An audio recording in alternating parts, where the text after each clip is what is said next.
stop everything. Let's see some footage from the actual show of The Last of Us, who's finally coming out on HBO in 2023. Let's see the comparisons with the own video game. And let's talk about also the most ambitious crossover between two heroes that we've ever seen, which is Wolverine finally joining Deadpool on Deadpool 3. Everything that the reviews are coming out later, okay?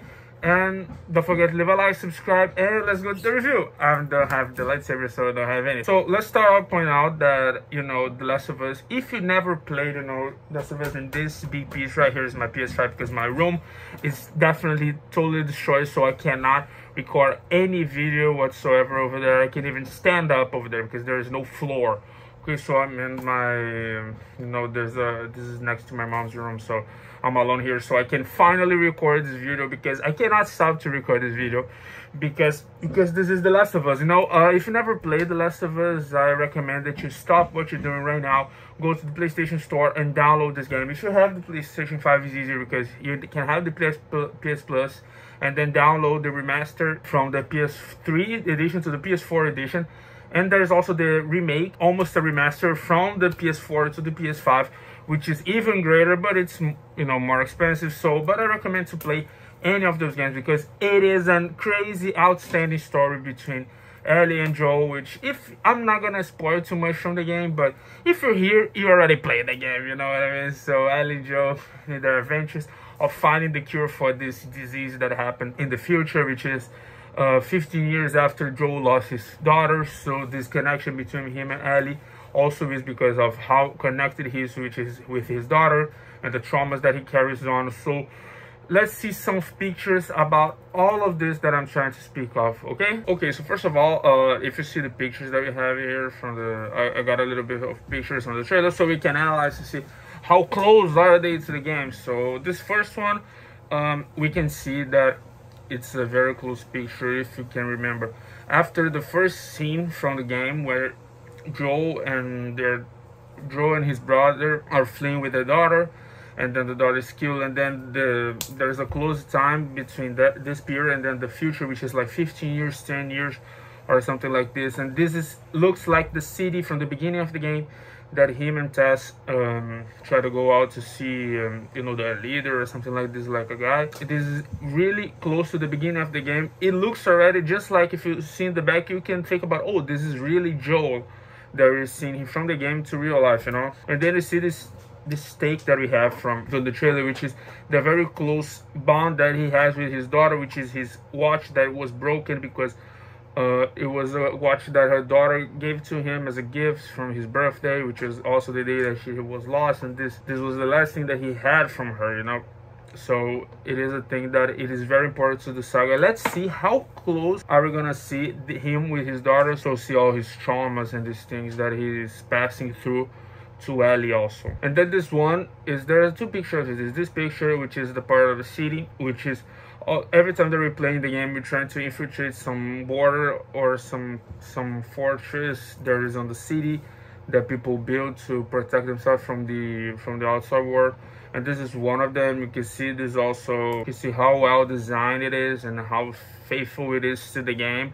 It is already on the, if you already played the game, you see this as a thing that it is super close to the actual game. It is so amazing to see this actually, and thank God the HBO finally put some extreme money, just like in Game of Thrones, to bring this awesome game to life. There's also Bill, which is watching the cameras, that we actually see him in the game after not watching the cameras, but in this town where he lives alone with he's like forms a couple with the guy, but he doesn't appear because he's already dead. I think he's gonna figure that out later. And then we see Bill capturing Joel finally in this pit. It's a little bit, I don't remember, it is a little bit different that I saw from the game, because in the game I think Bill finds them in another way, but it looks already just like Bill. It is a very important part of the game, which it's a more intense scene with, you know, there's not much humans on it.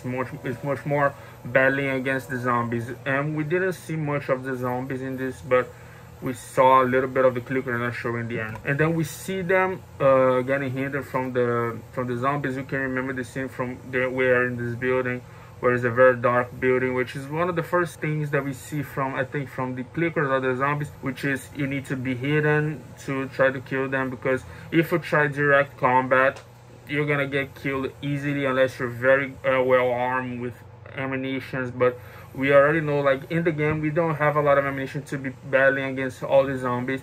I don't know how well they're gonna interpret that on this series. Try to think that they're not trying to fight directly the zombie, they need to be sneaky and kill them slowly.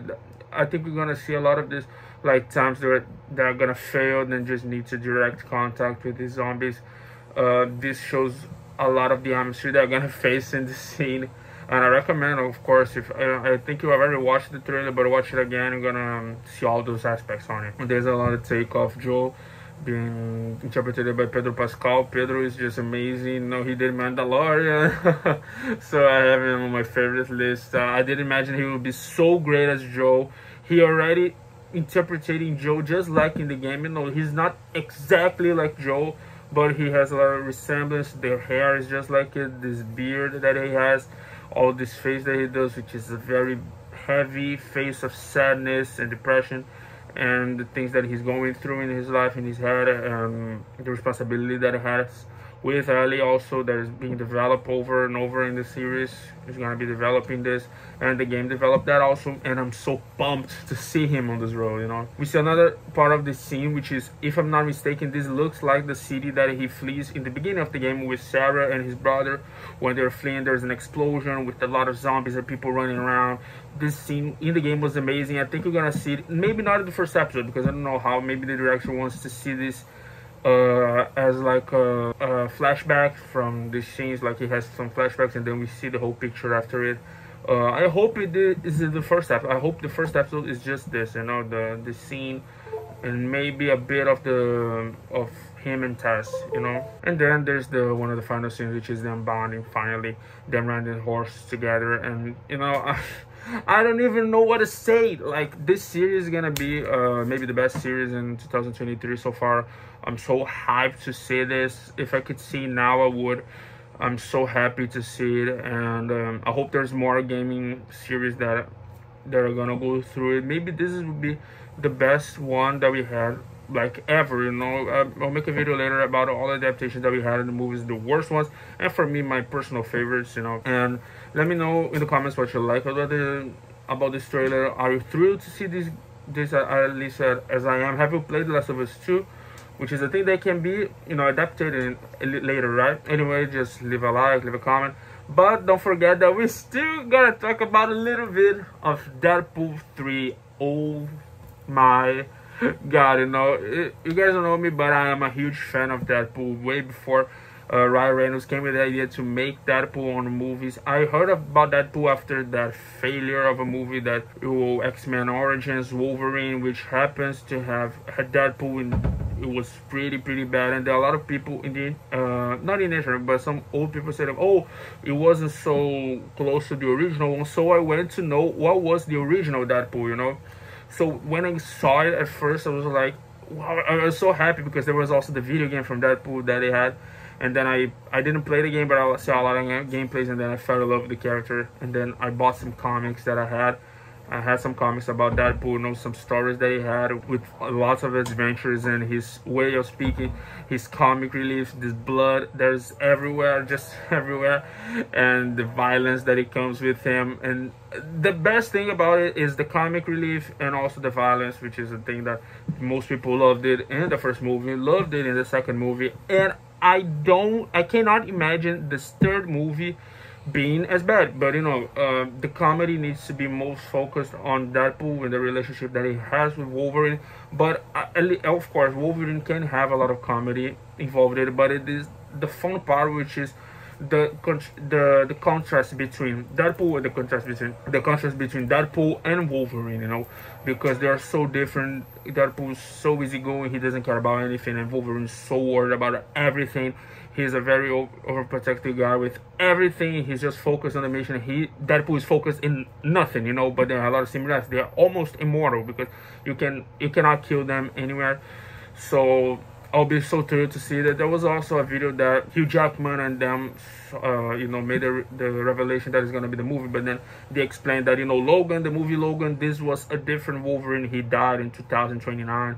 This is gonna be a different Wolverine. We didn't get a lot of information on which Wolverine are we gonna get. Like, it is a new Wolverine that we didn't see. I'm not worried about that at all, but it's all like Hugh Jackman is getting older, he's already an old guy, but we've seen his face, he's already tired, but he loves to do this character. I think he only stopped because of his age, not because of, oh no, I'm trying out other projects, because he did other projects and Wolverine, but I think the age comes, and there are some catches that need to be done, but thank God Ryan Reynolds is his friend, so he convinced him to finally do this role, and I'm so excited to see. Oh, I'm just sad because it's gonna be in 2024, like in 2 years, almost exactly in 2 years. But I'll wait. I'll wait. At least I just hope that they do something great. Just like they did in Deadpool 1 and Deadpool 2. And I think that's it. Thanks for watching the video. The reviews are coming tomorrow, I think, with She-Hulk, the She-Hulk 7th episode. And subscribe and leave a like, and I see you in the next video. Goodbye and peace.